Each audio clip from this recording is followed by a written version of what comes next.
पूरी तरह से धरना और प्रदर्शन पर रोक लगा दी गई है।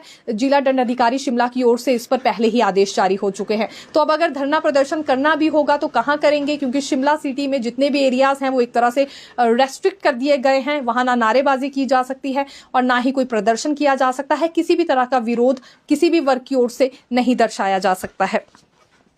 शास्त्री भर्ती नियमों पर भी बवाल मच गया है। ये राजकीय संस्कृत शिक्षक परिषद की ओर से आग्रह किया गया है। इनका ये मानना है कि जो विपरीत नियमों के तहत अब ये शास्त्री भर्ती करवाई जा रही है ये उचित नहीं है।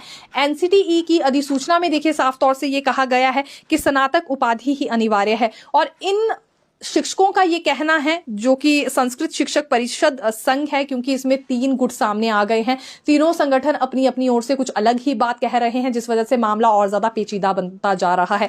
अब यहाँ जो संस्कृत शिक्षक परिषद है इनका ये कहना है कि जो एनसीटीई की अधिसूचना है जिसमें स्नातक उपाधि ही अनिवार्य की गई है, इसमें छूट भी दी जा सकती है।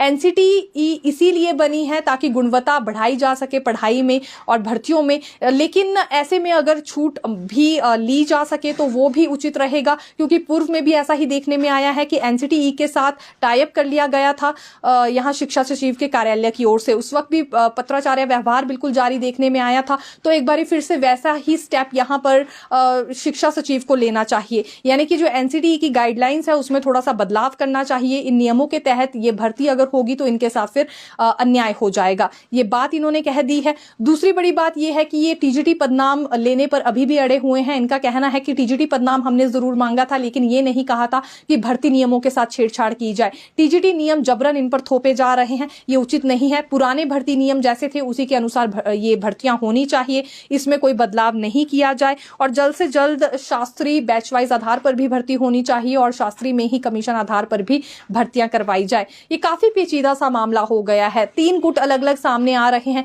किसी का कहना है कि जो अभी एनसीटीई की अधिसूचना सामने आई है उसी के मुताबिक यहां भर्तियां होनी चाहिए। अब ये जो संस्कृत शिक्षक परिषद है इनका कहना है कि जो एनसीटीई की अधिसूचना में बात कही गई है और स्नातक उसमें उपाधि अनिवार्य की गई है ये उचित नहीं है, इसमें थोड़ा सा बदलाव किया जाए और टीजीटी के नियम इन पर न थोपे जाए। तो सरकार जाए तो जाए कहां और भर्ती नियम इन्हें चाहिए कैसे, ये तीनों वर्ग ही आपस में ये चीज क्लियर नहीं कर पा रहे हैं।